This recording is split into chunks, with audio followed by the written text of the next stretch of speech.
शाखेच्या अंमली पदार्थ विरोधी पथकाने भांडेवाडी पोलीस ठाण्याच्या हद्दीत कारवाई करत 1 किलो 125 ग्रॅम गांजासह एका आरोपीला अटक केली।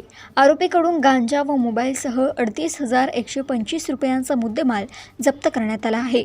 ही कारवाई 2 ऑगस्ट रोजी मध्यरात्री भंडारा रोडवरील जुना पारडी नाका परिसरातील सातपुते पांठेल्यासमोर करण्यात आली। अटक करण्यात आलेल्या आरोपीचे नाव मोहम्मद जावेद उर्फ दुर्गेश हिरालाल चौरसिया वय 24 असून त्याच्या विरुद्ध यापूर्वीही NDPS कायद्याअंतर्गत गुन्हा दाखल आहे। या प्रकरणात ललित श्रीवास्तव व पप्पू श्रीवास्तव हे दोघे आरोपी फरार असून त्यांचा शोध सुरू आहे। ललित श्रीवास्तव याच्यावर NDPS कायद्याअंतर्गत 11 गुन्हे तसेच खून व खुनाचा प्रयत्न असे गंभीर गुन्हे दाखल असल्याची माहिती पोलिसांनी दिली।